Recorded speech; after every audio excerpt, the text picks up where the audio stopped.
Et bonsoir tout le monde. Bonsoir, j'espère que vous allez bien. On se retrouve pour un petit stream, pas spécialement prévu en début de semaine, mais j'ai appris que notamment ce soir, il y avait les Game Awards, qui sont l'équivalent des Oscars, mais pour les jeux vidéo, donc qu'on a voté, auquel on a pris part au vote il y a de ça quelques semaines, et que la cérémonie avait lieu ce soir, et que durant la cérémonie, en plus des votes pour savoir si le jury est frauduleux ou non, on va pouvoir découvrir des bandes annonces de jeux à venir, notamment potentiellement Resident Evil 9.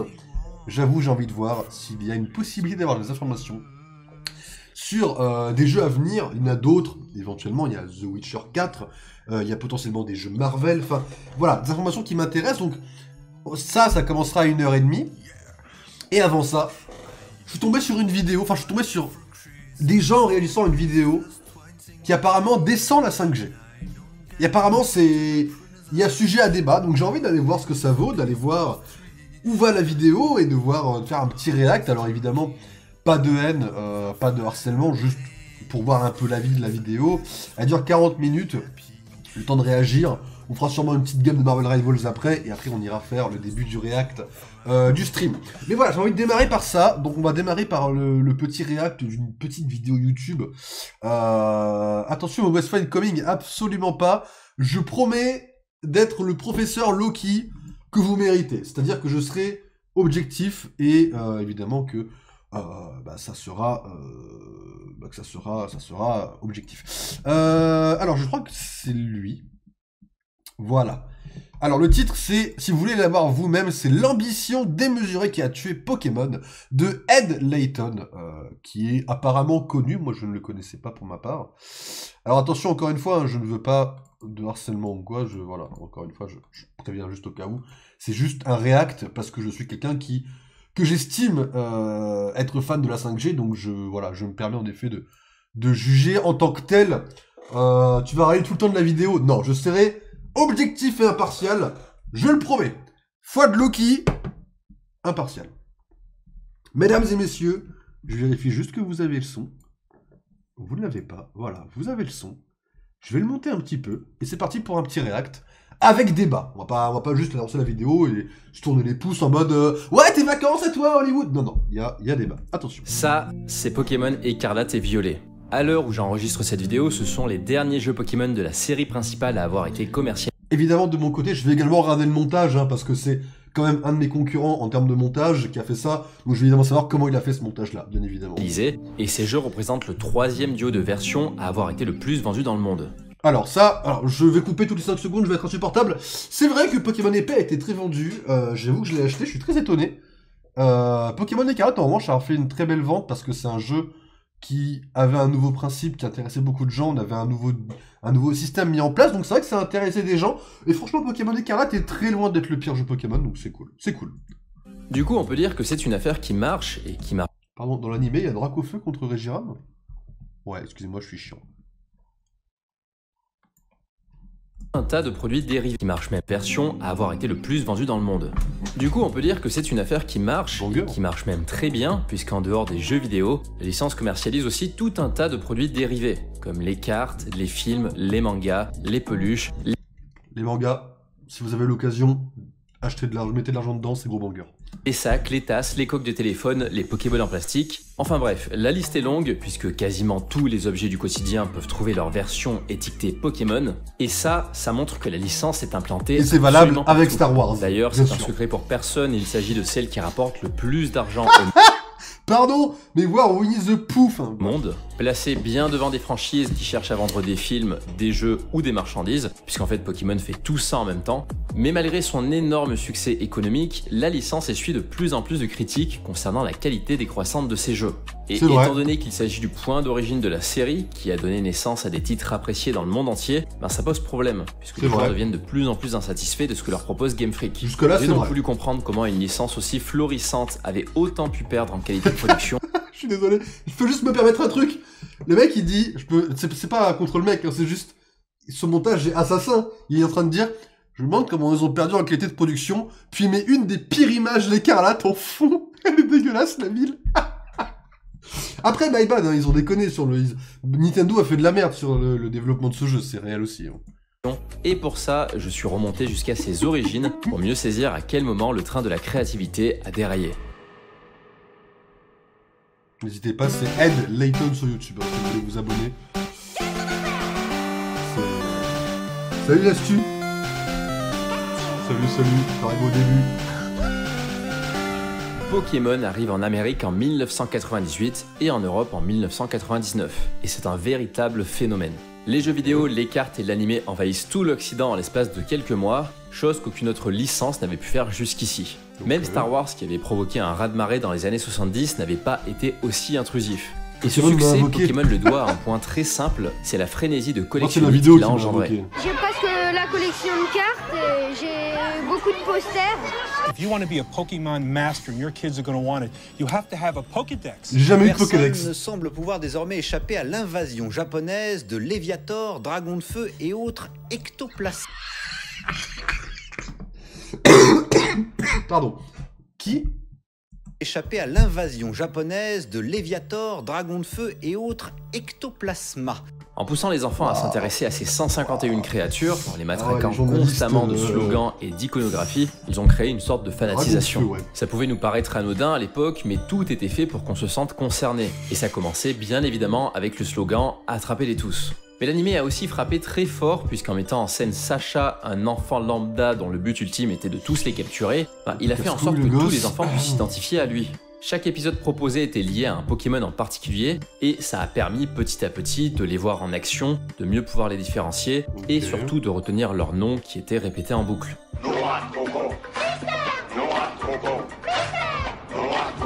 Tout le monde connaît, je pense. Hein. Alors le là, on est dans la dimension du culte. Tellement vendeurs qu'ils ont fini par s'immiscer partout, au point où coller une image de ces créatures sur un objet lambda suffisait à intéresser les enfants. Ce phénomène, vous l'avez peut-être connu si vous avez à peu près mon âge, puisqu'elle a été qualifiée de Pokémania et a duré au moins 2 ans. Et si je vous raconte ça, c'est parce que d'une part, ça va avoir son importance dans la suite de l'histoire de la licence, mais c'est aussi pour vous montrer à quel point Pokémon s'est rapidement ancré dans la société. Et un succès aussi fulgurant qui s'établit de manière aussi durable, ça ne reste jamais sans conséquences. Pokémon a poussé à une certaine adoration de la part des personnes intéressées et à un rejet total de celles qui ne l'étaient pas. Alors c'est pas nouveau, c'est un phénomène qui existe depuis bien longtemps et qui s'est souvent fait remarquer dans le domaine musical, mais ici ça a pris des proportions assez inattendues, puisque la franchise n'a pas seulement été rejetée par les adolescents, elle l'a aussi été par certaines institutions religieuses et étatiques. En France, vous vous souvenez probablement de Fabienne Guerrero, qui expliquait que les Pokémon obnubilaient les enfants au point de les rendre violents, puisque chacun cherchait à tous les posséder, mais c'était loin d'être la On n'est pas sur le même niveau de débat que Pokémon Go, c'est à cause des connards qu'on devrait annuler Pokémon Go. Ouais, c'est le même débat, ok. seule, puisqu'aux États-Unis, on pouvait trouver ce même genre d'accusation. J'avoue que je connaissais pas. J'avoue, ça m'apprend des choses, là. Comment lancer des sorts? Mais frère, t'as même pas allumé le jeu. Comment ça, comment lancer des sorts, frère?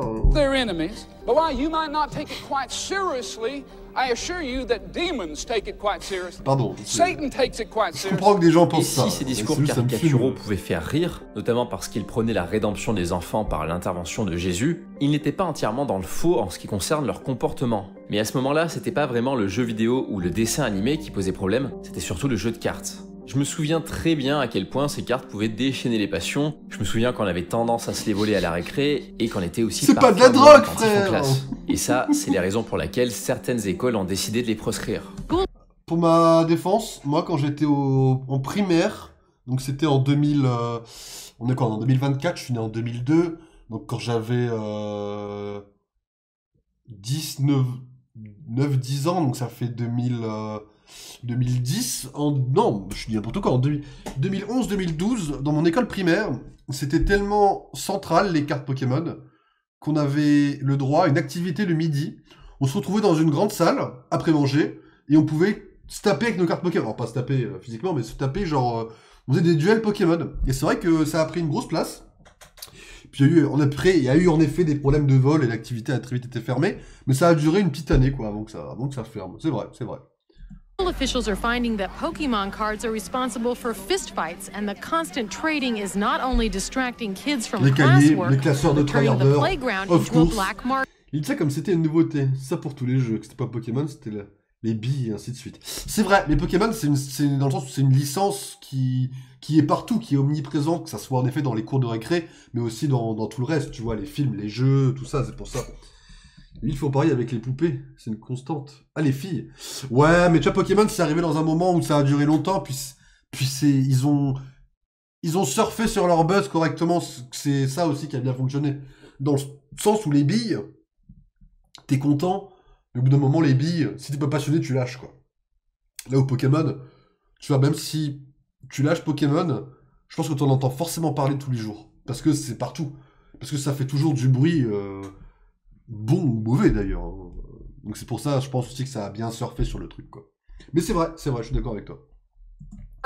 L'échange ou le troc ne suffisait plus aux enfants pour augmenter leur collection. L'argent entrait dans le collège. 2 mesures ont été prises. Aujourd'hui, il est interdit de venir avec toute sa collection Barbie, et de vendre. Barbie, en théorie, s'il y avait un jeu de cartes Barbie, je peux t'assurer que ce serait pareil, je pense. Premier degré. S'il y avait vraiment... Si le film... Enfin, après, il y a un film animé. C'est vrai que pourquoi ça fonctionne pas avec Barbie? Parce qu'il y a un film... Il y a une émission... Enfin, un dessin animé Barbie. Je sais pas. Peut-être l'époque qui fait ça aussi.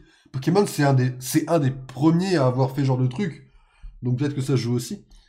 Je sais pas, peut-être. J'avoue que j'ai pas la réponse à Barbie. Après, moi, j'ai pas trop connu l'étape Barbie. Enfin, mes amis que j'avais en primaire, je jouais pas trop avec les Barbie, donc j'ai pas trop la réponse en vrai à ça. J'avoue que j'ai pas. Des cartes dans la cour. Enfin, les dernières personnes qui ont été réticents face à ce phénomène, c'est les parents. Ils étaient aux premières loges pour voir à quel point Pokémon rendait leurs enfants gaga. L'argent, frérot. Ils n'y comprenaient absolument rien. Tout ça pour dire que si la licence a su rassembler ses enfants autour d'une passion commune, elle a aussi profondément divisé dès son arrivée. Cette division était d'abord externe, elle séparait ceux qui aimaient Pokémon et ceux qui ne l'aimaient pas, mais comme pour toutes les licences rongées par un dévouement excessif, des divisions a également fini par naître à l'intérieur même de sa communauté. Parce que quand un univers fonctionne à ce point, quand il arrive à émerveiller autant de personnes et qu'il est à la fois encensé par la critique et économiquement viable, il y a toujours fatalement la question de sa suite qui reste délicate. Comment allonger un tel succès sans décevoir le public? Comment faire évoluer une licence qui a déjà battu tous les records? Ok. Ça a été les grandes questions auxquelles se sont confrontés Game Freak et The Pokémon Company. Et y répondre, ça a été un vrai casse-tête. Après un immense premier succès, la deuxième génération est arrivée avec les versions or et argent, et c'est à partir de ce moment-là que chaque pas a commencé à diviser la communauté. Si la très grande majorité des joueurs a considéré qu'il s'agissait d'une évolution digne de la licence, ah ouais, la deuxième génération, ouais, pardon. respectant ses bases et apportant un bol d'air frais avec de nouveaux... Après, en France, du moins, on est dans une période de rejet de la culture japonaise à l'époque, avec la fin du club Dorothée et la volonté de calmer la domination culturelle japonaise. Alors j'avoue que le club Dorothée, je connais que de nom, donc j'avoue que je me rends pas compte de l'impact que ça a eu sur les gens. Je connais que de nom, ma culture générale est relativement limitée, malheureusement, faut dire la vérité. Mais là, de toute façon, enfin, c'est arrivé par les gosses d'abord. Après, je me rends pas compte à quel point... Enfin, j'ai pas connu vraiment comment les cartes sont... Parce que finalement, si les cartes sont arrivées à ce rythme-là, c'est les parents aussi. Donc, mais après, de toute façon, il faut savoir une chose, c'est que... Comme il a dit le mec dans la vidéo, là, Ed Layton, c'est les cartes qui ont fait le plus gros du boulot. Et les cartes font pas très... Ça s'échange vite, t'as l'impression que c'est des trucs de collection, t'as un côté... Avec les boosters, t'as un côté aléatoire. Au final, ça revient vite. C'est quelque chose d'instinctif, tu vois. Je pense aussi qu'il a joué aussi peut-être là-dessus, finalement. Comme avec la nouvelle application. L'illusion... Excusez-moi. L'illusion de choix que t'as sur les cartes et les boosters te donne envie de mettre de l'argent dans le jeu Pokémon alors que finalement, ça ne change rien. Eh bien.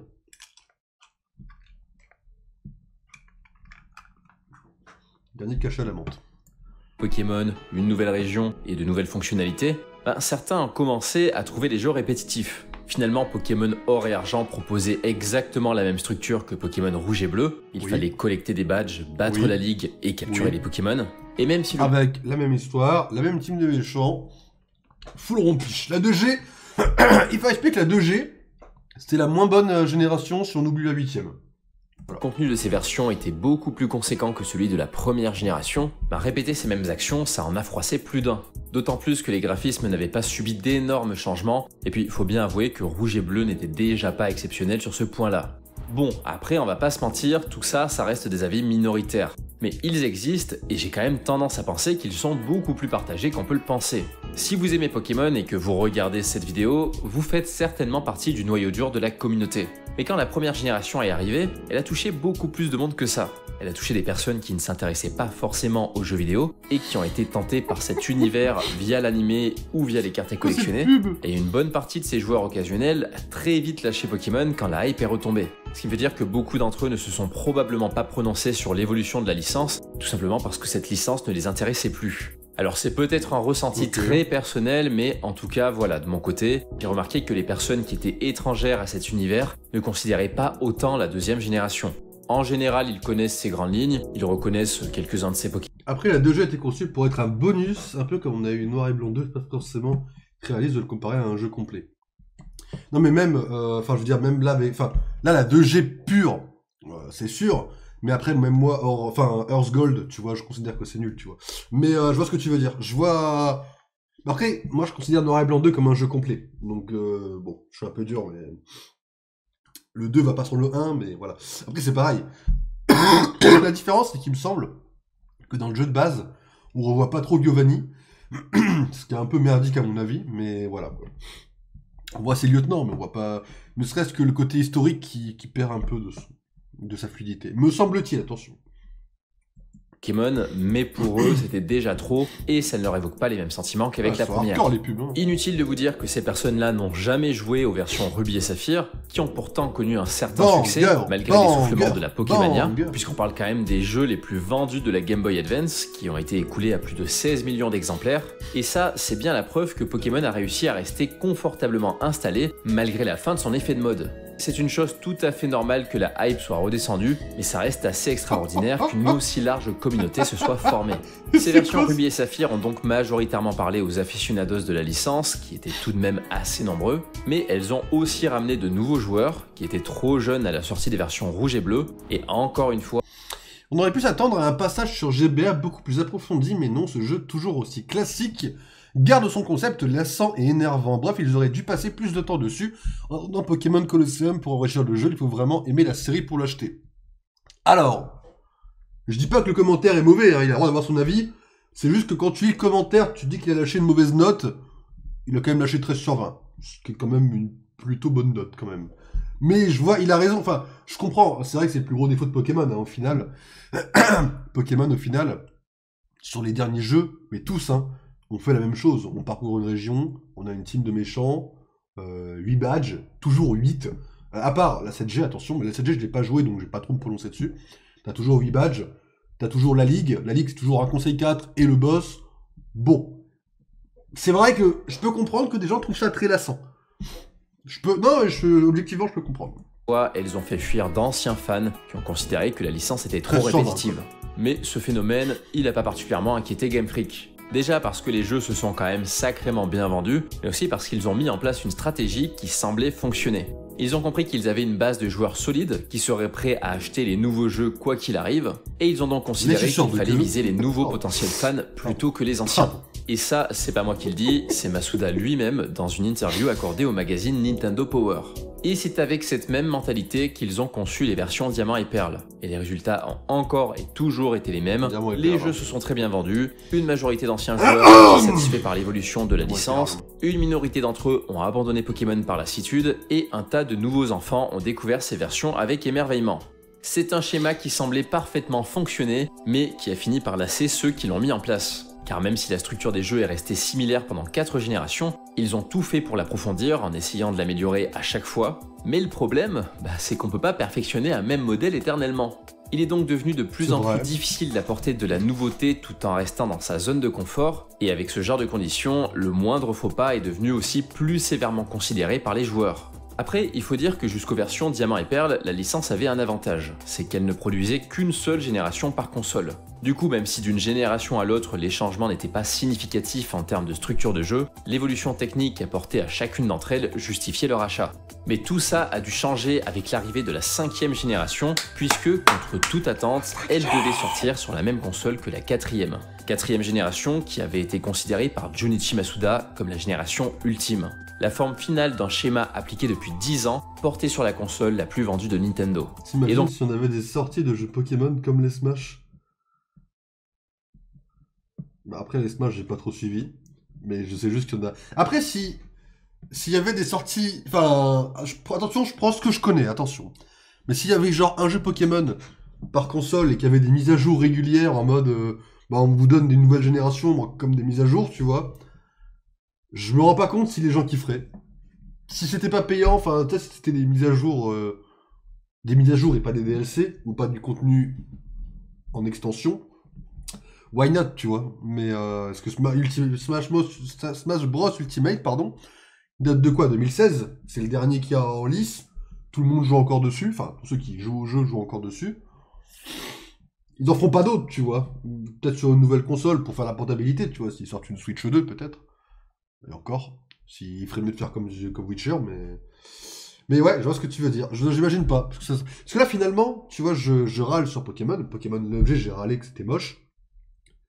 Là, par exemple, même si j'adore refaire les autres jeux, ça me manque de pas en avoir un nouveau. Pokémon Z, tu vois, je l'attends. Je suis hypé, quoi.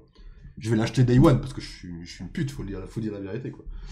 Smash, c'est une gêne par contre. C'est un par gêne de console, jusqu'à maintenant. Ça serait un peu hardcore, en vrai. Après, à l'époque, ça se fonctionner. Mais là aujourd'hui, je trouve... Enfin, moi, j'aurais du mal, tu vois. Ça me ferait chier, quoi. Ça me ferait chier. Après, si c'est pour qu'ils sortent des trucs comme Let's Go... Let's go, faut... Hein.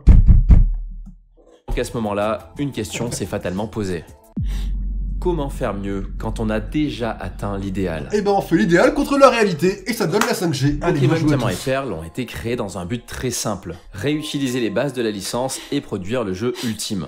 Les développeurs ont essayé de rendre cette génération la plus complète possible, tout en faisant référence à ce qu'ils avaient déjà créé auparavant. Je me permets juste, hein. Si la 4G est censée être la génération ultime...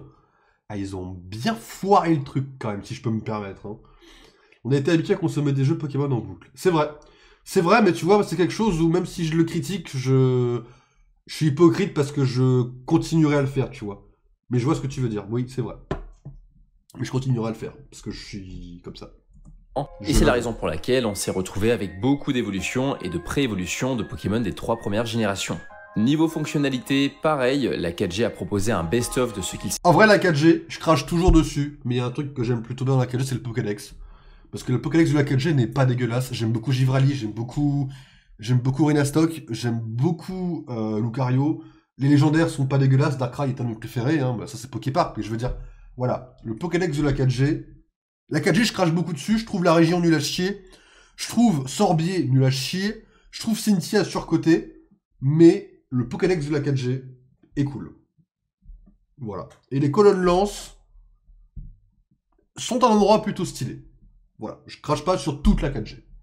C'est fait jusqu'ici. On a pu retrouver les super concours et la culture des baies des versions Ruby et Saphir, le cycle jour-nuit des versions Or et Argent, et évidemment toutes les bases qui avaient été posées par les Luxray, évidemment, j'aime aussi. Versions Rouge et Bleu.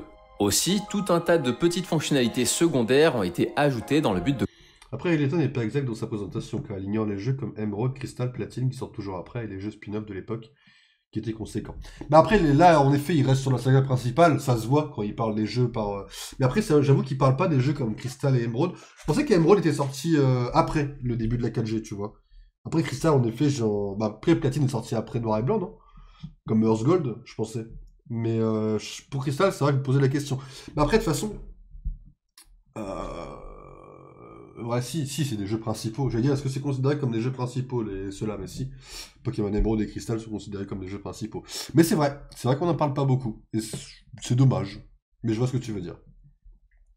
C'est dommage. De compléter ces versions et de les rendre accessibles, surtout en ce qui concerne le Crystal qui est plutôt bien, si je peux me permettre. Petite post-game.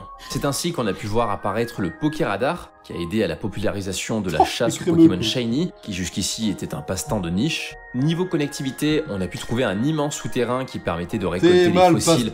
Pardon, excusez-moi, je peux me permettre juste une mini critique. Ça, c'est platine ou diamant perle, je suppose. Pourquoi sur Switch, on a exactement le même graphisme des pierres? Ça a changé, les logos là. Ça a changé. Pourquoi on a exactement le copier-coller? Les pierres, c'est même pas une mise à jour graphique, quoi. On est resté vraiment sur un truc dégueulasse. Okay. Des objets spéciaux et qui donnaient l'opportunité de croiser d'autres joueurs et de visiter leurs bases secrètes. Et surtout, on a vu apparaître la Global Trade Station Gros banger.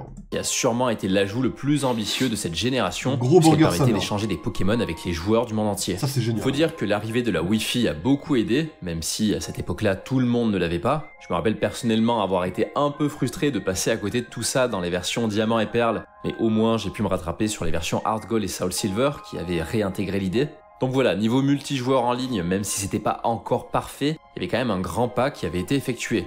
En ce qui concerne la direction artistique, on est resté sur quelque chose d'assez simple qui renvoyait aux 3 premières générations. On avait donc un personnage parcourant les environnements en vue de dessus, avec des combats isolés dans des tableaux spécifiques, ce qui n'est pas hors du commun, mais qui continue de fonctionner. Et même si ça pouvait paraître un peu trop semblable à ce qui se faisait sur GBA, la manière de travailler des développeurs a complètement changé quant à elle, puisqu'un axe Z a été ajouté avec l'arrivée de la Nintendo DS et a permis d'apporter de la profondeur aux environnements. Donc voilà, finalement, toutes les cartes du jeu ont été conçues dans un espace 3D. Et pour garder un rendu proche de celui des générations précédentes, tout en intégrant des modèles et des sprites, il a fallu jouer avec la perspective et la position de la caméra. Mais sur ce point, on peut dire que les développeurs ont été un petit peu frileux, ils ne s'y sont finalement pas trop aventurés, et ils ont préféré garder une vue droite similaire à celle des 3 premières générations.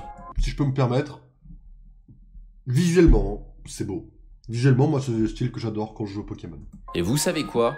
Les versions noires et blanches, elles vont vouloir faire complètement autre chose. Elles vont soit réutiliser les idées des versions Diamant et Perle et les amener encore plus loin, soit purement et simplement les supprimer. Parce que le mot d'ordre de cette 5e génération, ça va être de faire différemment. Si la 4G... C'est vrai que c'est... Non, ça c'est objectivement, c'est vrai, et c'est ça qui a déplu à certaines personnes aussi.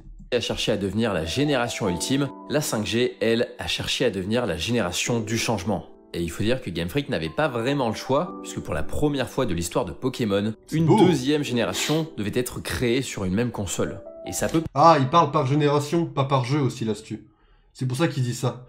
Il dit ça parce que Crystal, c'est la 2G techniquement, et Emerald, c'est la 3G. Il parle d'une génération Pokémon par console aussi. 4G visuellement, c'est le mieux pour le jeu. J'avoue que je préfère la 5G parce qu'il y a des mouvements de caméra, tout simplement par rapport au pont qu'on a vu, par exemple. Même à Volucité, j'aime beaucoup l'idée qu'on a quand on se rapproche d'en haut. J'aime bien la prise de risque sur les caméras à ce moment-là, mais après c'est... Perso, je comprends tout à fait que les gens préfèrent la 4G. Pas faux. Ouais, voilà, je viens de comprendre. Paraître anodin, mais ça a effacé l'avantage considérable qu'ils avaient jusqu'ici. Celui de pouvoir créer des jeux très similaires, avec quelques petits changements liés à l'évolution technique de la console. Parce qu'on va pas se mentir, Pokémon c'est quand même toujours un peu la même chose. Mais le fait qu'on passe d'une console à une autre nous donne à la fois un sentiment de nostalgie et une envie de découverte. Je vais peut-être faire une comparaison qui parlera pas à tout le monde, mais personnellement, je ressens un peu la même chose avec Animal Crossing. C'est une série auquel je joue depuis longtemps, qui ne connaît pas de grande évolution, et qui me donne toujours envie d'y retourner quand un nouveau titre apparaît sur une nouvelle console. Parce qu'à la fois j'ai envie d'y rejouer par nostalgie, mais aussi parce que je me dis qu'il y a quelques petites améliorations qui vont rendre la chose encore plus sympa. Et Pokémon, pour moi, ça marche un petit peu de la même manière qu'Animal Crossing. Et ce genre de comparaison, ça permet de comprendre la difficulté qu'ont eu les versions noires et blanches à tirer leur épingle du jeu sur Nintendo DS. C'était quand même la console de Diamant et Perle qui ont été conçues avec l'idée d'en faire les jeux Pokémon les plus complets. Il n'y avait donc pas beaucoup de solutions, il fallait à tout prix que ces jeux se démarquent de leurs prédécesseurs. Et je dirais même qu'ils se démarquent de tous ses prédécesseurs, y compris ceux qui ont posé les bases de la licence. C'était donc l'occasion rêvée de la faire évoluer, et finalement c'est quelque chose qu'attendaient les anciens joueurs depuis un moment. Ça, Junichi Masuda le savait très bien, et c'est pourquoi il s'est embarqué dans le chemin périlleux mais nécessaire de faire de Pokémon Noir et Blanc un nouveau départ. Et ce nouveau départ, il a commencé par un changement d'environnement. Jusqu'ici, tous les jeux Pokémon étaient inspirés de régions du Japon. Le Kanto pour la première génération, le Kansai pour la deuxième, l'île de Kyushu pour la troisième, et l'île de Hokkaido pour la quatrième. Mais là, pour la première fois, Masuda a décidé de quitter l'archipel pour créer une région inspirée du Grand New York.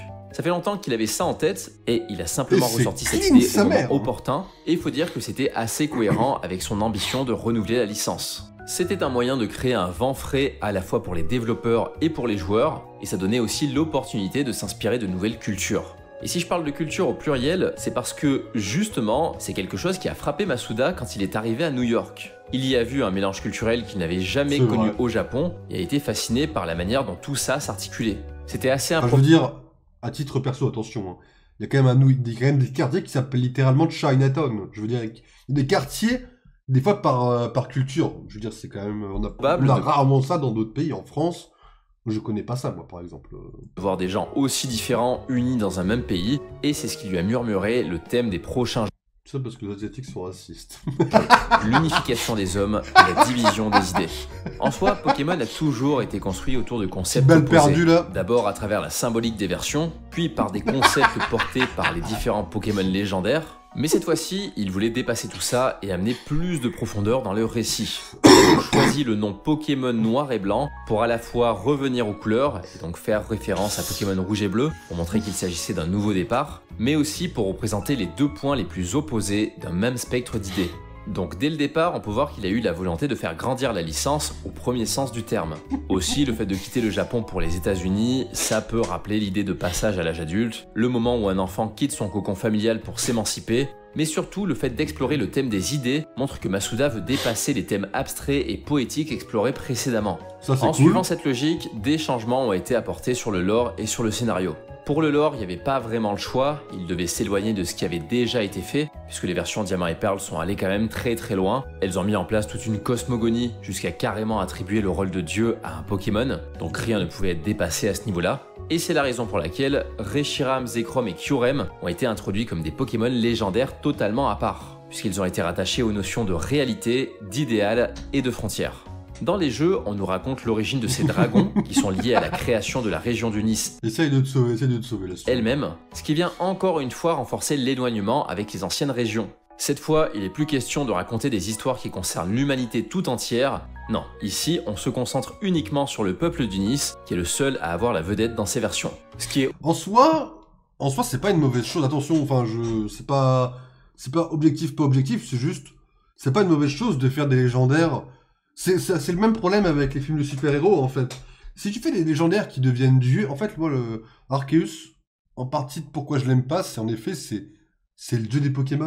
On ne devrait même pas pouvoir le capturer. On ne devrait pas pouvoir le vaincre. C'est littéralement un dieu avec un grand D des Pokémon. Et je veux dire, c'est un des Pokémon où, en effet, tu ne devrais pas avoir le capturer, pas avoir... Je veux dire, dans le lore, attention. Donc c'est vrai que c'est comme les films de super-héros, comme Spider-Man, par exemple. Si tu fais un truc avec que du multivers...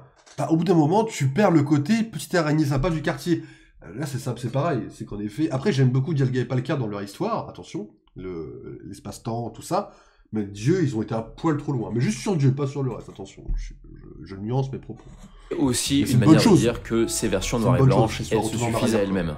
Dans l'esprit des développeurs, tout ce qui les précédait devait être mis de côté, et ça, on a pu le ressentir de plein de manières différentes. Déjà, comme je viens de vous l'expliquer, par le fait que la région soit totalement nouvelle et qu'un lore lui soit exclusivement consacré, mais aussi par la communication qui a été faite autour des jeux au moment de leur sortie, puisqu'on nous répétait en boucle la phrase « Oubliez tout ce que vous savez ». Et enfin, évidemment, en coupant tout lien avec les créatures des générations précédentes. Une populaire opinion, on devrait faire ça dans tous les jeux Pokémon nouveaux. C'est-à-dire que, attention, je veux pas que... Enfin, moi, ça me ferait chier, parce que, imaginons, Pokémon Écarlate. On aurait dû sortir Pokémon Écarlate et ne laisser aucun autre Pokémon avant la ligue des autres générations. Pour que les gens soient forcés de s'habituer et de jouer avec la nouvelle génération. Pour que les gens puissent s'accrocher et s'identifier à une génération plutôt que de dire à chaque fois... Parce que moi, je vais vous dire, je dis ça, mais dès que j'ai lancé le jeu, qu'est-ce que j'ai fait? J'ai fait une équipe du Nice, quoi. C'est bien pour moi, mais... Voilà, au moins, quand t'arrives à une Nice, t'as beau aimer la 4G, ou la 3G, ou la 2G, ou la 1G, bah tu fais une équipe du Nice. Jusqu'à la Ligue. Au moins. Tu fais le jeu comme ça. Après, il y a le post-game, c'est encore autre chose, mais... Ça, pour moi, on devrait faire dans toutes les nouvelles générations. Le premier jeu, pour moi, ça devrait être le cas pour tous les nouveaux jeux des nouvelles générations. D'une part, en choisissant de ne créer aucune évolution et pré-évolution de Pokémon existants, et d'autre part, en faisant le choix de n'intégrer aucun ancien Pokémon durant l'aventure. L'idée, finalement, c'était de renverser la licence et de questionner ses propres fondations. Et quel meilleur départ que la remise en question d'un slogan qui a fanatisé toute une génération.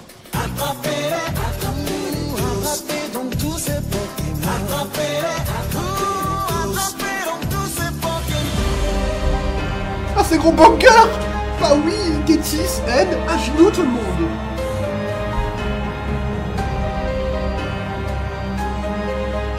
C'est gros banger, c'est gros banger. Tout le monde a adoré cette cinématique. Ceux qui l'ont pas à aimé... l'adolescence, beaucoup des enfants qui trouvaient dans cette licence un aspect doudou l'ont soit rejeté, Moi je cherche Goopix dans chaque jeu. Oui mais en post-game tu vois. soit caché au fond de leur sac. Parce que c'est une période où on cherche à faire des trucs d'adultes pour masquer le fait qu'on ne comprend rien aux changements qui sont en train de s'opérer. Et du coup, à ce moment-là, jeter son doudou et tenir des discours sombres, Counter-Strike, hein, on est vraiment tard à l'époque. Hein. c'est un peu ce qu'il y a de plus cool. La balle Et est c'est perdue totalement volontairement. ce que va essayer de faire Pokémon Noir et Blanc pour rattraper ses anciens joueurs.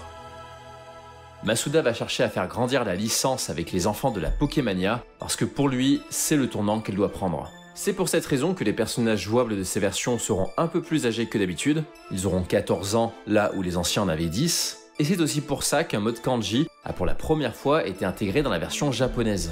Alors, je sais bien que nous, ça nous concerne pas vraiment pour le coup, mais ça a quand même son importance et c'est hautement symbolique. Puisqu'à l'origine, tous les jeux étaient découpés en kana, donc en syllabaire très simple à comprendre par les enfants, et les kanji, si vous voulez, ça permet d'écrire des textes plus courts mais plus difficiles à comprendre, puisqu'en fait, il faut les connaître. Et si Grosso modo, je vous la fais courte pour ceux qui n'ont pas compris, soit le rediff ou pas, ou même vous dans le chat. Hein.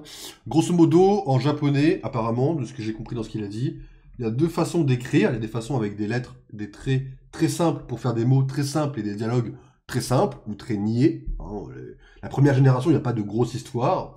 Là, dans Noir et Blanc, ils ont fait des symboles, par exemple, comme ça, pour créer plus de profondeur, plus de texte, et créer des histoires plus complexes. Comme, par exemple, l'histoire du roi de Nice, par exemple. il est facile pour des enfants de retenir 46 kanas, c'est déjà un petit peu plus compliqué pour eux d'apprendre 2000 kanji. En réalité, le fait que Game Freak ajoute ce mode-là montre que la licence évolue et s'adresse à un public plus âgé. C'est une manière de dire que ce n'est plus un jeu d'enfant et qu'il doit être pris au sérieux. Et c'est aussi dans cette optique qu'a été créée la Team Plasma. Quelque part, c'est un peu une perte de couilles de faire ça. Ça veut dire que tu perds ton public principal. Ah, ils ont quand même eu une petite paire de couilles, hein. Il s'agit du point central des versions noires et blanches, puisque toute l'aventure va tourner autour d'eux, au point où les derniers combats du jeu ne vont pas se faire contre des membres du Conseil des 4, mais plutôt contre les leaders de cette team.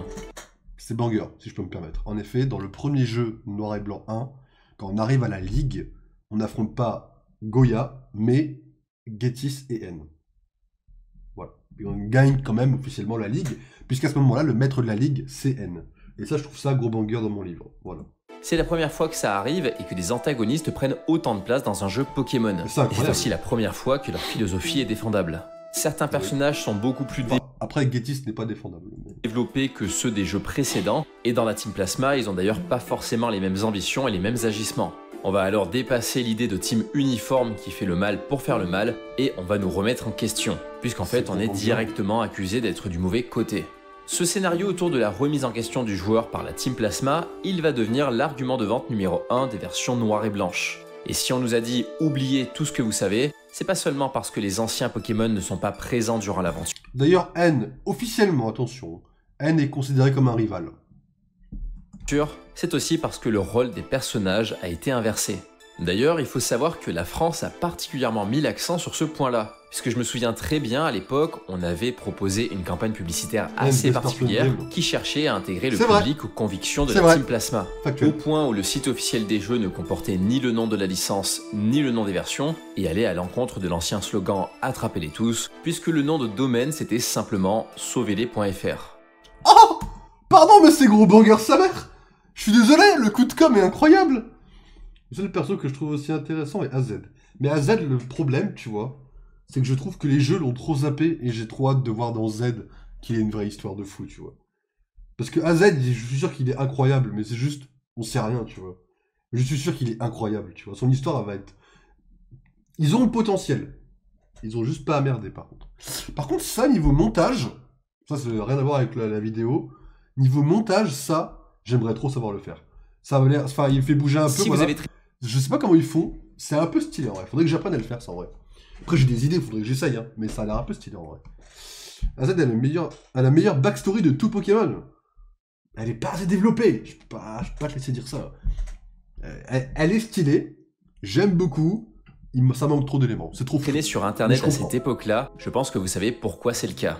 Mais pour ceux qui en ont aucune idée, sachez qu'à ce moment-là, Nintendo Ah mais non, il a juste pris une capture d'écran, puis en fait c'est de la fausse 3D. Ouais. France a préparé toute une campagne en partenariat avec les différents fansites de la licence. Tout a commencé avec un premier trailer intitulé WWP Sauvez-les. Ce trailer mettait en scène les différents webmasters de l'époque qui expliquaient qu'il fallait descendre dans la rue pour manifester contre l'asservissement des Pokémon. La situation malsaine dure depuis beaucoup trop longtemps. Je suis d'accord avec vous, mais aujourd'hui nous ne sommes pas suffisamment nombreux pour nous faire entendre. Justement, c'est le moment d'aller à la rencontre des gens dans la rue. Nous devons recruter davantage, fédérer autour de notre cause pour que le mouvement prenne de l'ampleur. Et qu'il se propage partout. Envahissons les plateaux télé, les médias en général, le web. Sur le coup, on n'a pas eu beaucoup. C'est amusant votre débat, si je peux me permettre, les réalisateurs de Pokémon ont tout prévu. Le fait d'en faire partie de l'assaut Sauvons-les, c'est leur but. C'est vous qui avez fait la vidéo, partenariat avec les autres sites, en tout cas je trouve ça beau, mystérieux, et je suis impatient de voir la suite. Ils sont dans la rue, ouais. Pardon. Beaucoup plus d'informations. Par contre, je peux me permettre juste une toute petite critique très rapide. Hein. Si je peux me permettre avec un T, j'adore, et Walker, tu as raison. C'est vous qui avez fait ça, enfin vraiment les mecs en 2011. Et on ne savait même pas qu'il s'agissait d'une campagne destinée à promouvoir la sortie des versions noires et blanches. À l'époque, Nafali était encore un Pokémon normal. À l'époque, Nafali n'existait pas surtout, hein, frérot. Voilà, les Pokémon faits étaient normaux, hein, je suis d'accord, en effet. Gros Doudou était normal, mais Nafali vient de la 6G quand même. Mais on a fini par le comprendre quand on a vu apparaître les vidéos d'une véritable manifestation. Alors, dans les faits, il ne s'agissait pas d'une vraie manif, il s'agissait plutôt d'une opération de street marketing qui prenait la forme d'une mobilisation. Oui. On peut d'ailleurs encore retrouver la campagne commandée par Nintendo sur le site Urban Act, qui semble avoir été la société en charge du projet. Et si vous vous demandez comment tout ça a été perçu par le public, sachez que les réactions ont été un peu mitigées. Certaines personnes ont trouvé l'idée... Je trouve ça intéressant, c'est surjoué, enfin bon, c'est original. Hâte de voir la suite pour voir ce que c'est vraiment. Pub, événement, action terroriste, coup d'état. Mais frère, il est parti de pub, événement, action terroriste, coup d'état. Personne ne le sait. Frérot, il est parti en couille. Par contre, mention honorable pour le pseudo Pikachu. Ce que tu veux. Et sympa, c'était une manière originale de mettre en Parce qu'ils feront pareil pour GTA 6. Avant la nouvelle génération à venir, mais beaucoup d'autres ont trouvé ça gênant. Les acteurs jouent mal. Vous parlez d'un Team Plasma. C'est la première chose que je me suis dit en regardant la vidéo. C'est déjà stupide sur le principe, alors si on ajoute une bande de pentes qui surjoue. On dirait mais ils critiquent Letterboxd, les gars. Et ont à la fois critiqué la performance des participants et l'idée de la manifestation. Il y a beaucoup de gens qui ne comprennent. Ah, sa mère, pardon, j'ai envie de lire un peu.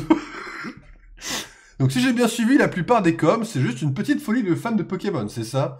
Ils font la même chose que N dans le Black and White. Punaise, j'abuse pas. Imaginez ce qu'ils auraient fait... Oh, on va te faire foutre.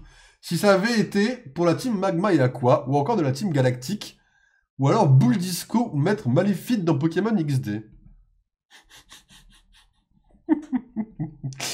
Ah ouais... Cynthia et Gal, je suis d'accord avec toi. Pourquoi manifester pour des créatures qui n'existent pas? Ils ne comprenaient pas ce qu'il se passait parce qu'ils ne savaient pas qu'il s'agissait d'une campagne marketing. Et du coup, l'idée de J'ai plein d'amis qui me disent que cette manifestation, ça fait fort geek. Pardon, mais en 2011, c'est spécial la façon de... manifester pour des créatures virtuelles. Waouh, mes frères, lui là... Sanji, la jambe travestie, frère, en 2011, il est là, ça fait fort geek. Oh, ça nous fasse fort viril. Chapeau.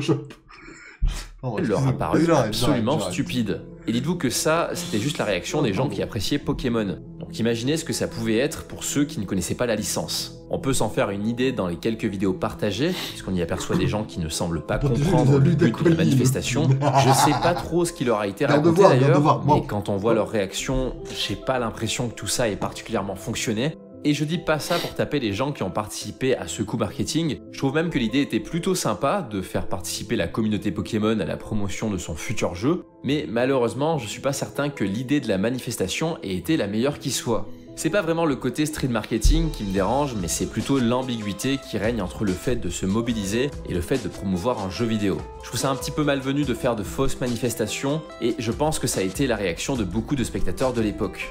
Ça passerait moins aujourd'hui, mais moi à l'époque je jouais à Snake sur l'iPad familial.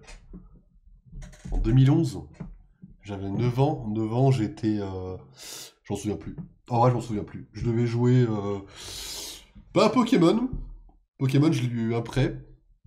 Je sais pas à quoi je devais jouer. Si, j'étais un peu sur Pokémon déjà.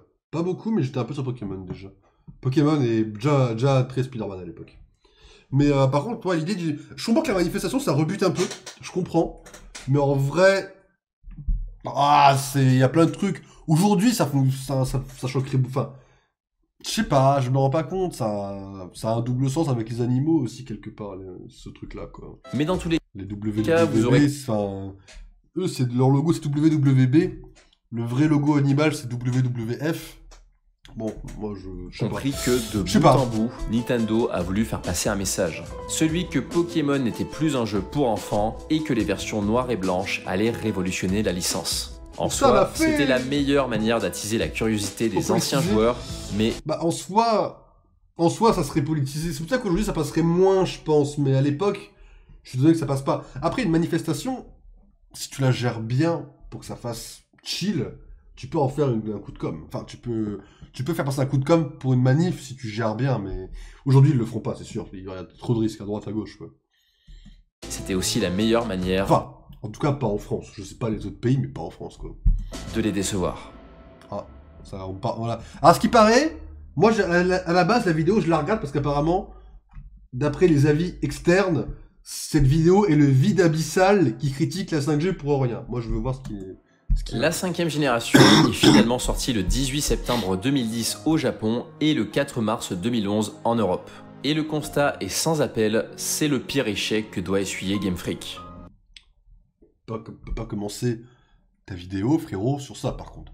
Je veux dire, je veux bien être ouvert d'esprit, mais c'est pas un échec. Je parle même pas d'un échec commercial, puisque les versions se sont tout de même bien vendues, mais plutôt d'un échec d'estime.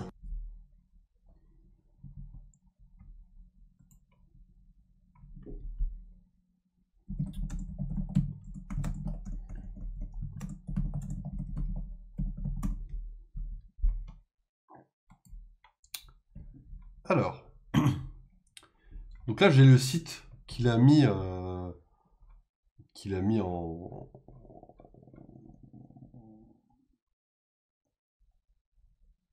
Comment on peut appeler ça?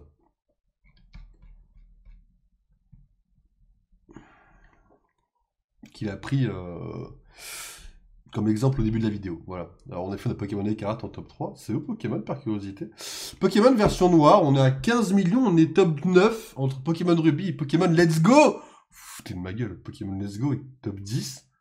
Genre Pokémon Let's Go, ça a été plus vendu qu'Arceus. Vous vous foutez vraiment de ma gueule. Vous l'avez pas, je sais. Je peux vous montrer, remarque maintenant, comme il n'y a plus rien. Donc là, on a Pokémon noir qui est juste là. Et en effet, on est quand même... Oh. Pokémon noir et blanc 2.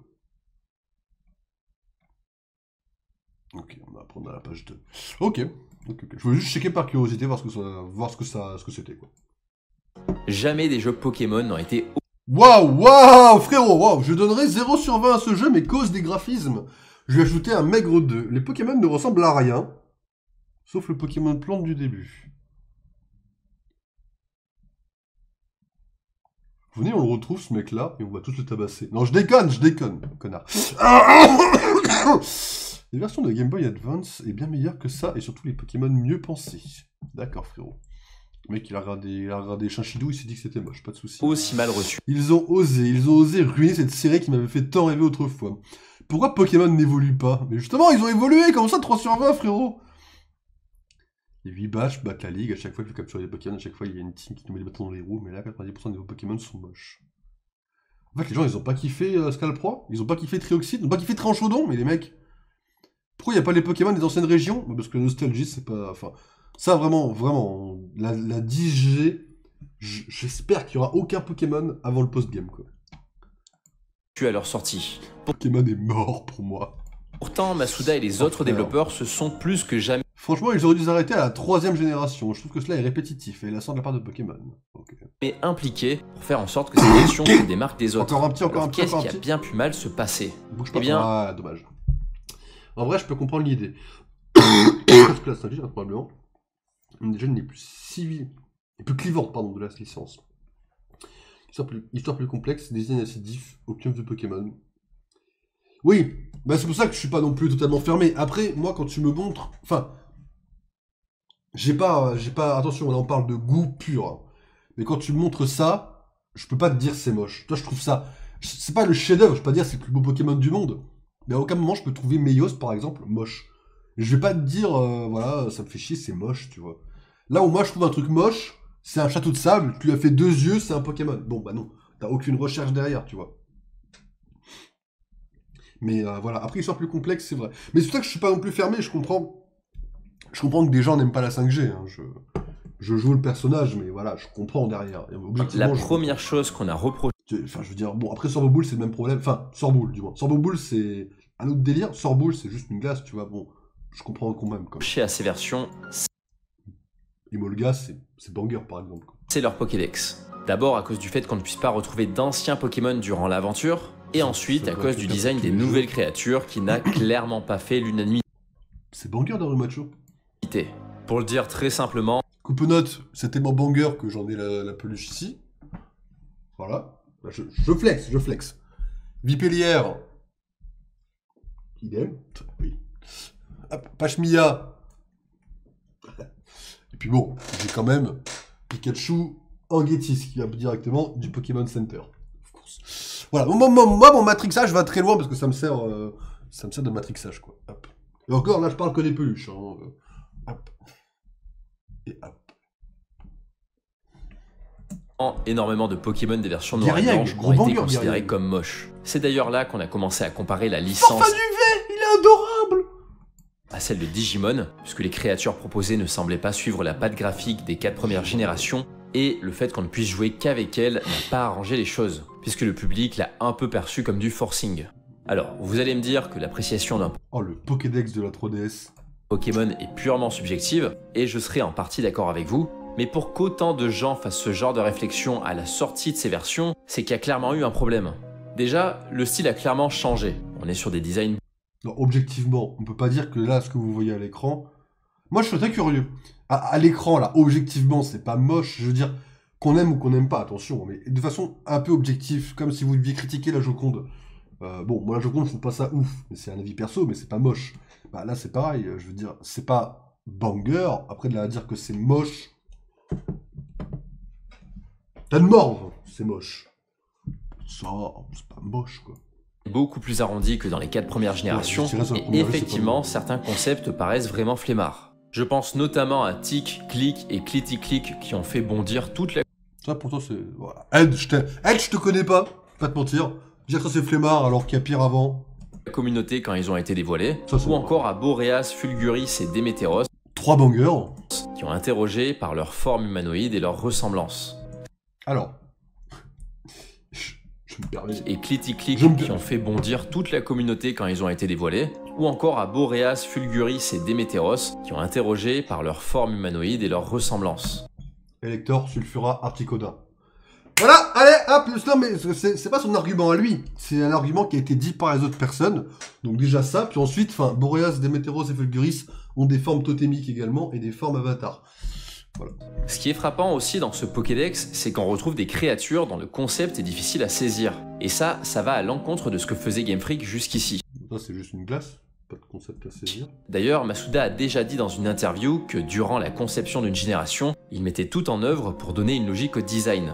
Il a expliqué qu'il faisait en sorte qu'on puisse facilement reconnaître la disposition d'un Pokémon et qu'on puisse intuitivement comprendre son fonctionnement. Et quand on aperçoit Nodulite, Chauve-Sourire ou Hexagel pour la... Ouais. je sais pas. Là, premier degré, vous n'avez pas du mal à comprendre le concept. Ça, c'est un caillou vivant. Ça, c'est une chauve-souris. Ça, c'est un flocon de neige. Je veux dire, je veux bien faire... Il est 1h11, touchez votre nez, c'est... Mais je veux bien être con, premier degré. Hein. Mais ça, les gars, c'est facile à reconnaître. On parle d'un caillou, d'une chauve-souris, d'un flocon de neige. C'est gros. Dire que c'est un échec alors que c'est un des jeux qui a amené une quantité énorme de nouveaux joueurs, la scène compétitive qui commence à se démarquer, l'animé qui fait des efforts, le TCG qui continue une progression constante. C'est à la 5G que j'ai découvert, enfin que moi personnellement, j'ai d'ailleurs été inclus comme joueur TCG officiel de la Team Sushi. Les critiques des designs est très poussée par la subjectivité parce qu'objectivement le TCG La première G est vraiment mauvaise. Il y a des serpents, des fleurs, des Pokéballs qui se retournent. Toi, tu lâches des balles, t'es pire que moi. Mais je comprends ce que tu veux dire. Je vois ce que tu veux dire et je comprends l'argument. Mais c'est juste qu'en effet, voilà, Là, après, voilà, c'est pareil. Moi, les critiques que j'ai vues descendaient Ed pour son avis. En fait, c'est pas ses avis à lui qu'il expose vraiment. C'est des avis de ce qu'ont dit les gens. Il en fait une vidéo. Mais au final, là, les gens qui disent on n'arrive pas à comprendre le concept, en vrai de vrai, ouvrez juste les yeux parce que c'est... Faut pas être trop con, quoi. Pour la première fois, c'est pas forcément l'effet que ça nous donne. Un connard, quoi. En fait, je pense que Game Freak a pris le risque de... Après, par contre, un 6H, en effet, je comprends pas le concept. Mais après, je m'en fous, moi. Mais je veux dire, là, par exemple, un 6H est un argument qui fonctionne beaucoup mieux, quoi.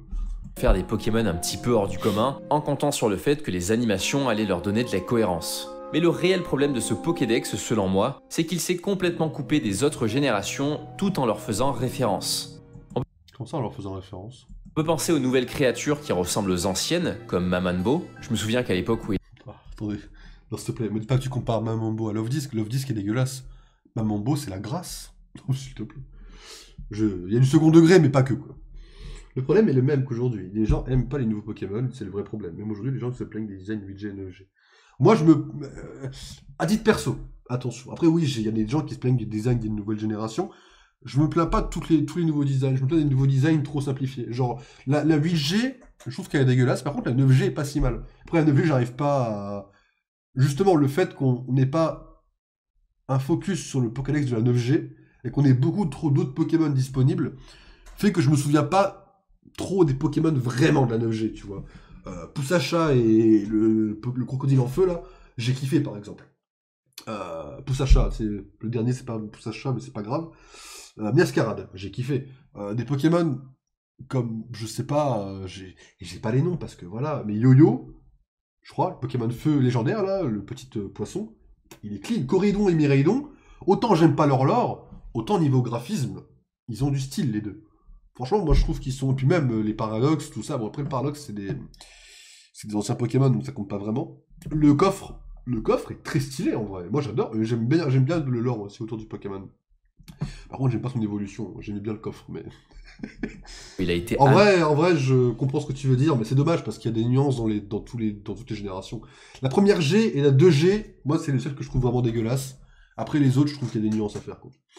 Allez, Lastu, bonne nuit à toi, repose-toi bien, merci d'être passé, et puis à la prochaine, et puis repose-toi bien. Annoncé, tout le monde pensait qu'il s'agissait de l'évolution de Love Disc, mais c'est pas le seul, il y avait aussi Cryptero qui donnait l'impression d'avoir un lien avec les Arbis, ok. Les Arbis, et Frison qui semblait être de la famille de Tauros. Mais qui est plus stylé que Tauros. Okay. Et c'est parfois à se demander s'ils n'ont pas été conçus dans ce but avant de finalement être isolés pour les versions finales. Mais quand je parle de référence aux Pokémon existants, je pense surtout à la structure du Pokédex qui a été calquée sur celle de la première génération. Tout le monde l'a remarqué dès... Oui, ça j'en ai entendu parler. C'est un argument... la sortie des jeux, mais le Pokédex de Noir et Blanc est une reproduction de celui de Rouge et Bleu. Et je pense que c'était la pire idée qu'ils pouvaient avoir, surtout en prétendant révolutionner la licence. Parce que forcément, ça a poussé les joueurs à comparer les deux bestiaires, et autant vous dire que c'était pas à l'avantage de celui de la 5G, et si on peut retrouver des non, mais là, les gens qui... Enfin, non. Schémas similaires à toutes les générations, comme celui des Pokémon Starter... Après, si je peux me permettre, la 5G a un truc que n'a aucune autre génération, il est un Pokémon 0. Voilà, des oiseaux, des rongeurs ou des Pikachu-like, cette fois c'est quand même aller beaucoup plus loin. Puisqu'ici, des familles de Pokémon de la première génération qui n'avaient jamais servi de modèle... Attends. Non mais attends. Là, cette image-là, je l'aime bien parce que je suis très curieux là. Donc lui, il compare Rondoudou, Gros Doudou, Muna, Mouchana.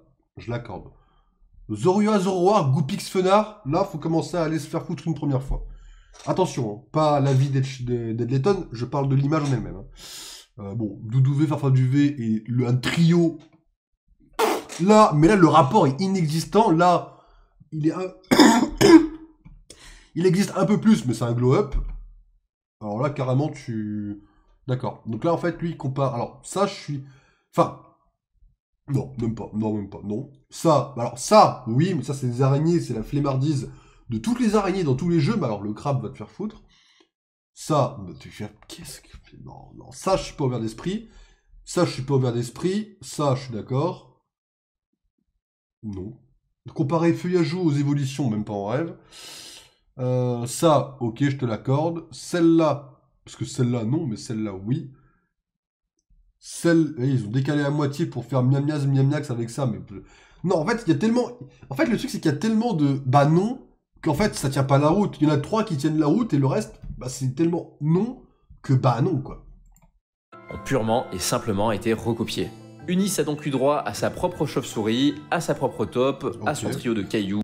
Ouais, son trio de cailloux. Son trio de musclés, son trio de têtards. Mais après, il y en a dans plein de générations, t'as des trios comme ça. Après. Ses crabes, ses spectres. Oui, après, je suis quasiment sûr que... Oh, à vérifier. Son trio de têtards, ses crabes, ses spectres, ses poubelles, etc. etc. Et je... Ah, alors, sur un bon timing de vidéo Cyprien, je vais juste checker un truc en 2 spies. Je vais vérifier vite fait un truc en 2 spies, vraiment.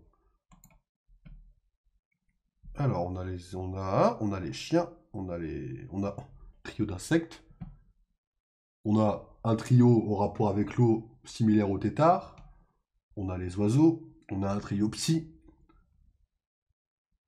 on a, bon, qu'est-ce qu'il fout là, lui, j'en sais rien, on a un duo de combat, on a encore des poissons, ça c'est les anciens poissons. Il n'y a pas un Pokédex vraiment juste de Owen? Merde, mal écrit, mais c'est pas grave.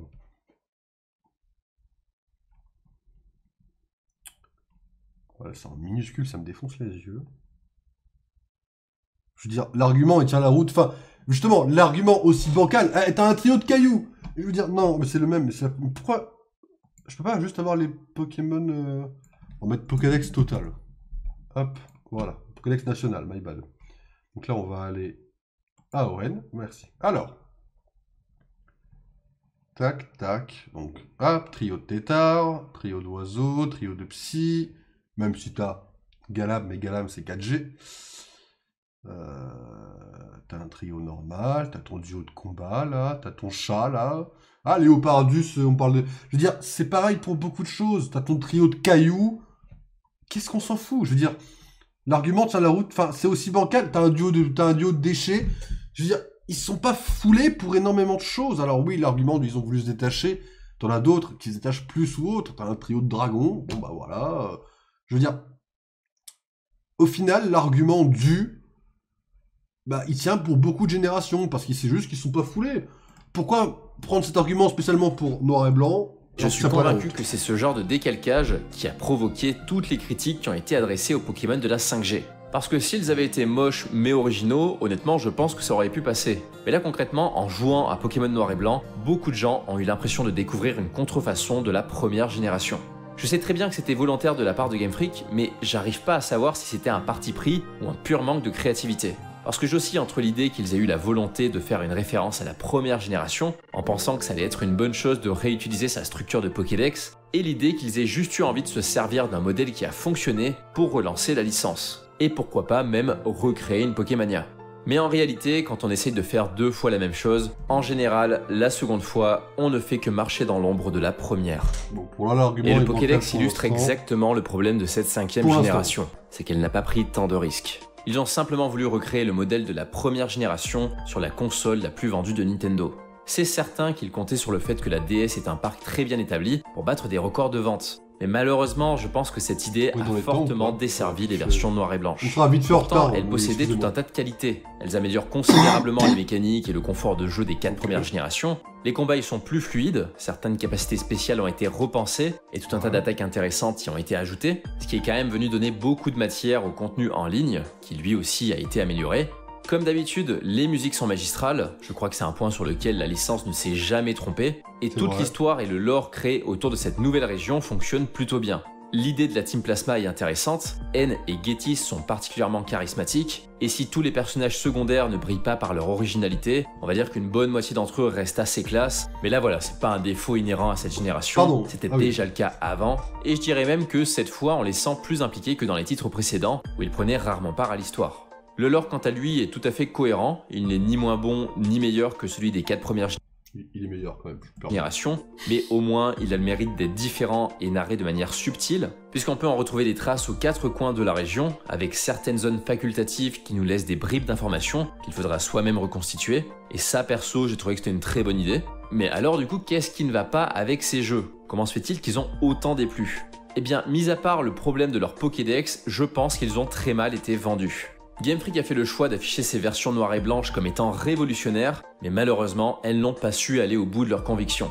Elles ont effectivement pris le risque de déconstruire la licence pour lui insuffler un nouveau souffle, mais elles n'ont pas su la reconstruire correctement à cause de mauvais choix de développement. Déjà pour moi, la première erreur, ça a été de vouloir sortir ces jeux sur Nintendo DS. Parce que ça a mis une pression monstre aux équipes de développement qui devaient passer après Diamant, Perle, Platine, Heart Gold et Soul Silver. Ça, là, if I speak, hein, avis perso, 5 fraudes. Voilà. Qui avaient été acclamés par le public. Ce que je veux pas dire, hein, c'est pas qu'ils sont mauvais, c'est juste que là, c'est 5 jeux sucés, c'est le mot, hein, par la globalité des Pokéfans, alors qu'ils n'ont rien d'extraordinaire dans mon livre. Sauf la version platine, qui a la dimension de Giratina, qui est littéralement en 3 dimensions, et c'est assez incroyable. Le reste, rompiche, dans mon livre. Et c'est donc ce qui les a poussés à vouloir faire différemment, mais toutes leurs ambitions ont été rattrapées par les limitations de la console. Finalement, Pokémon Noir et Blanc, c'est une sorte d'overclock de la 4e génération. Il fallait qu'une évolution soit faite pour justifier l'achat de ces nouveaux jeux, et ça a été difficile à mettre en place avec un même moteur graphique. Alors ce qu'ils ont fait, c'est qu'ils n'ont pas directement misé sur l'amélioration des graphismes, mais plutôt sur l'amélioration de la perspective. Et en soi, c'était une bonne idée, mais je reste convaincu qu'ils auraient dû attendre de passer sur 3DS pour travailler cet aspect. Parce que le résultat n'est pas propre, que ce soit au niveau des environnements ou au niveau des combats. Et c'est quelque chose qui a aussi beaucoup été reproché à la sortie des jeux. Ce mélange 2D 3D fonctionne très bien à partir du moment où la caméra reste fixe. C'est la raison pour laquelle on a quand même certains plans qui restent particulièrement beaux, et c'est aussi pour ça que la 4G a bien mieux vieilli. Et c'est justement en cherchant à la dépasser que la 5G s'est brûlé les ailes.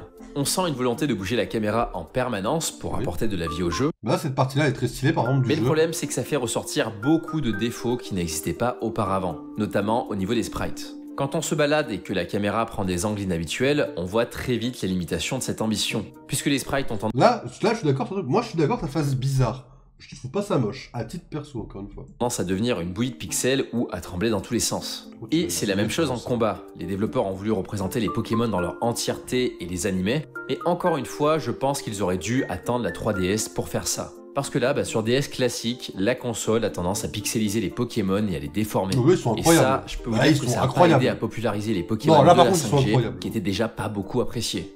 En fait, je pense qu'un tas de gens a dû ressentir un sentiment de régression, parce que malgré tous les efforts qui ont été faits pour dépasser la 4G, le résultat reste assez brouillon. Et dites-vous que là, j'évalue le jeu sur son support d'origine, donc la Nintendo DS. Parce qu'il y a un autre problème qui s'est posé avec cette génération, c'est qu'elle est sortie en même temps que la 3DS et après la DSi XL. Beaucoup de joueurs ont donc connu ces jeux sur des consoles plus grandes et inadaptées à leur affichage, et là, on va pas se mentir, le résultat était tout simplement dégueulasse. D'ailleurs, c'est pour ça que visuellement j'en ai gardé un mauvais souvenir, c'est parce que j'ai beaucoup joué aux versions Noir et Blanche 2 sur 3DS XL. Et déjà, j'ai cru comprendre que le rendu des jeux DS sur 3DS n'était pas le même, mais en plus, la version XL est venue étirer l'image. Donc très clairement, c'est comme ça que j'ai joué également, de mon côté. Les jeux ont perdu en qualité sur ce support. Et je veux dire, c'est un support officiel, c'est pas un émulateur, c'était des consoles qui étaient faites pour accueillir ces jeux. Donc c'est quelque chose qui aurait dû être pris en compte durant la conception de la 5e génération, et on peut pas reprocher aux joueurs de jouer sur la mauvaise console ou de trouver les jeux moches. C'était juste logique que beaucoup de gens allaient chercher à améliorer leur expérience en jouant sur un écran plus grand, sur une nouvelle console plus performante qui venait tout juste de sortir.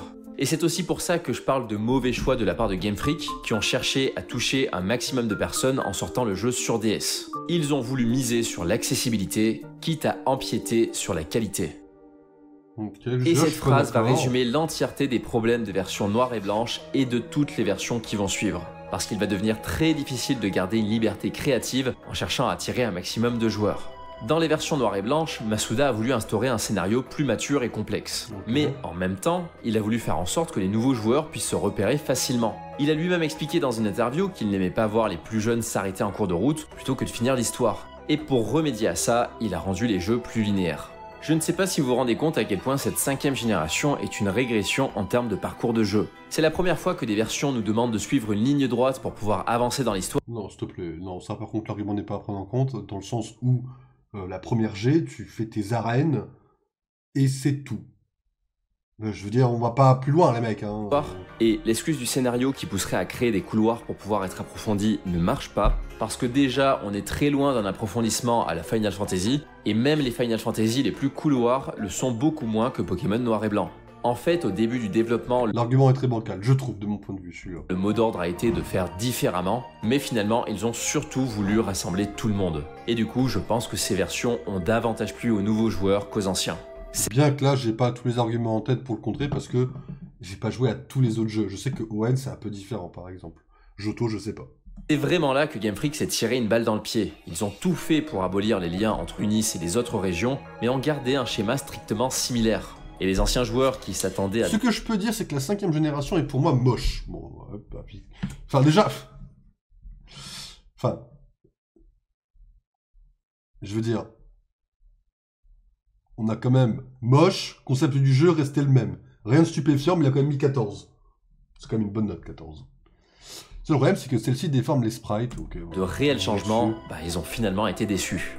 Alors peut-être que vous allez me dire que le scénario, lui, il a été plus poussé que d'habitude, puisque c'est souvent l'argument qui revient quand on parle de la 5G. Et c'est vrai que les thèmes abordés et les questions posées sont intéressants, mais pour moi, tout ça a été très mal développé. La remise en question du principe de la licence était une très bonne idée, mais elle s'est complètement perdue dans des dialogues mièvres et faussement profonds. Aucune pensée crédible n'a pu en ressurgir parce que les développeurs ne semblaient pas vraiment y porter de conviction. Là, je suis pas d'accord, mais c'est une question de compréhension. Enfin, pas de compréhension, on va dire d'interprétation du scénario, je trouve. En fait, moi, je trouve qu'en effet, N est très... Enfin, qu'il a un côté crédible. Alors moi, je m'en fous, parce que ça m'a pas parlé, parce que j'étais en mode, bon, bah voilà, c'est comme un débat, en fait, que t'as avec d'autres personnes, mais pour moi, c'est pas faussement nièvre, parce que N, t'as la musique qui va apporter, je trouve, une note mystique au dialogue. Enfin, c'est dur à expliquer, je dis comme ça. Il y a le temps qui arrive, je vois qu'il est 1h29, il reste encore 6 minutes, mais, enfin après c'est quoi, c'est la conclusion, en soit la conséquence d'un échec, non c'est pas la conclusion. J'ai eu la sensation qu'il s'était posé la question, et si capturer des Pokémon c'était mal? Mais franchement, j'ai eu l'impression qu'il savait pas vraiment quoi faire de ça. Et je trouve que le défaut majeur de ce scénario, c'est qu'il se perd entre le lore de la région et les convictions de la Team Plasma. Et encore en plus, c'est encore plus approfondi dans Noir et Blanc 2, c'est encore plus... Parce qu'il y a la vraie dualité installée, la vraie césure entre les deux teams. Je vois pas du tout ce que les termes de réalité et d'idéal viennent foutre là. Là, tu cherches un tout petit peu, si je peux me permettre. J'ai l'impression qu'ils sont invoqués à tout bout de champ pour donner une profondeur au jeu, mais pour moi, ils n'ont absolument aucun sens à partir du moment où ils sont inversés selon les versions. Bah non, ça dépend de ton point de vue. En fait, moi, je trouve que de ce point de vue-là, je trouve que c'est normal. C'est-à-dire que N, dans une version, il veut poser la réalité, dans le sens où il veut que ça soit la réalité, que tout le monde puisse être libre et les Pokémon heureux. Et dans un autre sens, c'est l'idéal, parce que l'idéal sera jamais la réalité, mais qu'il veut se battre pour son idéal. De base, c'est dur, enfin, c'est pas forcément, ça parle pas forcément à tout le monde, mais pour moi, c'est très clair. C'est pour ça que pour moi, c'est tout à fait normal. De plus, ils n'ont pas vraiment de rapport avec la philosophie de la Team Plasma, qui prétend défendre les Pokémon et empêcher leur capture. Pas la Team Plasma elle-même, mais du coup, N, oui. Et je trouve que le lien qui a été tissé entre Reshiram, Zekrom et cette team est assez grossier. J'aurais largement préféré qu'on développe l'histoire des deux. Surtout qu'en plus, derrière, Getis, lui, il s'en bat les couilles. Getis, c'est le méchant, on rappelle. Hein. Donc lui, développer des liens, c'est faire semblant, quoi. C'est du pipo-pipo. Deux frères qui ont créé la région. Alors, j'ai bien compris que le jeu cherchait la nuance en montrant que certains membres de la Team Plasma allaient à l'encontre de leurs convictions, mais j'en ai vraiment rien tiré parce que le jeu n'a pas cherché à m'impliquer. Il se termine sur un N qui reconnaît ses erreurs sans qu'on ait eu besoin de prendre une quelconque décision, et finalement, ce qu'il nous a suffi de faire, c'est de tabasser les membres de cette team un par un jusqu'à ce qu'ils soient d'accord avec nous. Les versions noires et blanches ont un scénario beaucoup moins profond que ce qu'elles prétendent.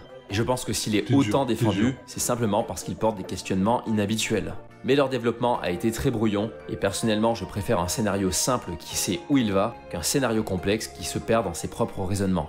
Je comprends, mais je suis pas d'accord, mais je comprends. Qu'on soit clair, si je suis aussi dur envers ces jeux, c'est pas parce que je les déteste. C'est parce que pour moi, ils avaient réellement le potentiel de faire évoluer la licence, de l'amener plus loin que ce qu'elle nous avait déjà proposé, mais au lieu de ça, ils l'ont fait chuter. Économiquement, comme on a pu le voir, Game Freak et The Pokémon Company s'en sortent toujours très bien, et même mieux qu'avant, mais plutôt créativement. Il y a vraiment quelque chose qui a été brisé par les changements initiés par cette 5e génération. Parce qu'elle a marqué une rupture avec les générations précédentes et n'a pas su se... J'espère qu'il est pas en train de dire que si les autres sont moins créatifs, c'est à cause de la 5G quand même. Renouveler. Et ça a été assez dur à encaisser pour Masuda, qui avait redoublé d'efforts pour apporter un vent neuf sur la série. Il a très mal reçu les critiques qui ont été adressées à la 5G, et ça lui a passé l'envie de prendre des risques. Il a donc voulu repartir sur quelque chose de plus Donc là, la faute, c'est la faute des gens qui râlent. simple et de plus familial, en considérant que de toute façon, les joueurs n'attendaient pas que la licence grandisse. Et je pense qu'encore une fois, il a fait une erreur de jugement. Si les versions noires et blanches n'ont pas été appréciées, c'est pas parce qu'elles ont essayé de faire grandir Pokémon, c'est parce qu'elles n'ont pas su le faire correctement. Mais Masuda en a tiré des conclusions différentes et il est parti du principe que les joueurs préféraient la nostalgie et le confort à la surprise et la nouveauté. Ça, c'est réel à partir du moment où ils râlent de pas avoir les Pokémon d'ancienne génération. Mais le Et problème, ça sera factuel pour chaque génération où ils refuseront ce changement. c'est que tous ces changements initiés ont été irréversibles. Par exemple, c'est la 5G qui a fait qu'on est parti du Japon pour s'inspirer d'autres régions du monde, et si l'idée sur le papier ne semblait pas mauvaise, finalement, plus les jeux sont passés, plus les inspirations se sont transformées en décalcages grossiers. Unis restait original par ses environnements qui ne collaient pas exactement au Grand New York, et ses inspirations multiples liées à son aspect cosmopolite, mais à partir de X et Y, j'ai l'impression qu'une volonté de décalquer de véritables pays s'est fait ressentir. Et je veux bien admettre que c'est plus difficile d'avoir du recul sur la 6e génération, étant donné qu'elle est inspirée de la France, mais c'est une chose que j'ai aussi pu ressentir dans les suivantes, et même de manière plus prononcée. Ah oui, je suis d'accord, il y a une volonté de reproduire plus fidèlement des pays, mais où est le problème ? Personnellement, je ne veux pas jouer à Pokémon pour parcourir une parodie de la réalité. Et même s'il est normal de s'inspirer de réelles régions, de réelles cultures et de réelles mythologies, il y a un moment où les inspirations sont devenues trop grossières et on nuit au sentiment de dépaysement et à la cohérence de l'univers. Je veux dire, on est quand même arrivé à un point où la 9G nous a présenté un Pokémon olive et un Pokémon poivron parce que leur région est inspirée de l'Espagne. En termes de scénario, oui, jusque-là, ça ne pose pas de problème, moi. les versions noir et blanc ont aussi laissé leurs traces, puisque depuis cette 5e génération, Game Freak n'a cessé de chercher à complexifier ses discours sans jamais parvenir à en tirer quoi que ce soit. Et personnellement, à chaque fois que je vois un nouveau jeu Pokémon, je me dis que les idées sont intéressantes, mais mal développées. Et puis pour être honnête, je suis pas certain que Game Freak soit bon pour créer des scénarios complexes, parce qu'ils ont toujours manqué de finesse pour les mettre La 7G, j'y ai pas joué, mais on m'a dit tellement de bien que j'ai hâte d'y jouer, quoi. en application. À l'époque où les jeux Pokémon ne misaient pas sur leur profondeur, le joueur était libre d'imaginer ce qu'il voulait. Les scénarios étaient simples, les éléments de lore étaient moindres et dissimulés, et ça donnait au jeu un aspect mystérieux. On avait l'impression de parcourir un monde qui manquait de réponses, et c'est ce qui nous rendait curieux. Alors qu'aujourd'hui, c'est l'inverse. On est noyé de texte, on perd en sentiment de liberté et d'autonomie, et on a l'impression que le jeu cherche à absolument tout nous dire. C'est un peu du regarde-moi comme je suis intelligent et intéressant. Mais finalement, le plus intelligent et intéressant, c'est bien souvent celui qui parle le moins. L'autre méfait qui a été causé par l'échec de la 5G, et qui a sûrement été une réponse aux critiques faites à son Pokédex, c'est la fanatisation des Pokémon de la première génération.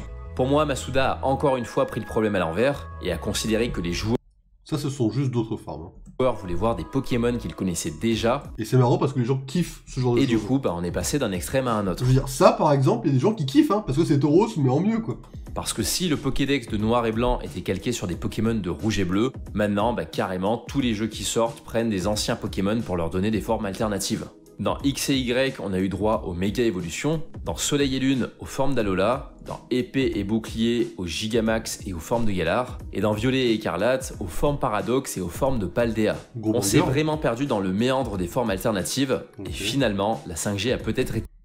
Osez juste me dire, s'il vous plaît, objectivement, que Mamambo est pas mieux dessiné que Love Disc, s'il vous plaît. C'était la première génération à en avoir eu l'idée, sans forcément la nommer. Tout ça est bien triste parce que ça donne l'impression que la licence ne se fait plus confiance et se repose uniquement sur son succès passé. Un succès qui a mené à une Pokémania qu'ils ont toujours cherché à recréer. Et d'ailleurs, c'est ce qu'ils ont réussi à faire en 2016 avec Pokémon Go. Mais encore une fois, c'est les Pokémon de la première génération qui ont permis d'attirer les joueurs. On pourrait même dire qu'une sorte de troisième Pokémania a frappé récemment avec la frénésie de la collection de cartes, qui a notamment été mise en avant par différents youtubeurs. Mais là encore, elle a entièrement reposé sur la nostalgie de la première génération. Et preuve en est, une des cartes les plus mises en avant à ce moment-là, c'était le fameux Dracofeu set de base. Malheureusement, j'ai l'impression que c'est cette fanatisation de la première génération qui tient la licence aujourd'hui. Là, on est d'accord. Et tout ça a des répercussions assez néfastes. Comme je le disais, Pokémon a toujours eu une communauté très divisée, mais j'ai quand même l'impression que la plus grosse de ces fractures s'est fait ressentir durant la 5e génération. C'est à ce moment-là que beaucoup de gens se sont dit que Pokémon n'était plus Pokémon, et les critiques des versions noires et blanches ont été plus virulentes que jamais. Ces critiques ont elles-mêmes engendré des contre-critiques envers les générations précédentes, puisque certains de ceux qui ont adoré ces jeux ont accusé ceux qui ne les avaient pas aimés d'avoir tué la franchise, en expliquant que si Game Freak a abandonné l'idée de faire grandir Pokémon, c'était de leur faute. Mais on ne peut pas accuser le public. Le public n'est jamais responsable des retombées négatives d'un jeu. Quand un jeu ne fonctionne pas, il faut le remettre en question et réfléchir à pourquoi et comment il a échoué. Et malheureusement, c'est quelque chose que Game Freak n'a pas su faire correctement. Peut-être par ego, mais peut-être aussi par lassitude, puisque Pokémon a tout de même plus de 25 ans et Pokémon n'a jamais beaucoup évolué. Et malgré l'univers extrêmement riche qu'ils ont pu nous apporter, peut-être aussi tout simplement que ses créateurs ont perdu la flamme. Ok, merci frérot. Alors, Ed Layton, mesdames et messieurs, n'hésitez pas à vous abonner si vous voulez. Voilà, je vais me dépêcher de préparer le reste. Je vais en parler vite fait, bien évidemment, on va pas laisser ça dans le vide. Je vais parler par-dessus les Game Awards. Je vais parler par-dessus, désolé, hein, évidemment. Ça va être en anglais. Donc pour la majorité, OSEF de ce qu'ils vont dire. Je vais mettre ça par-dessus. Laissez-moi 5 secondes, je vous prépare ça.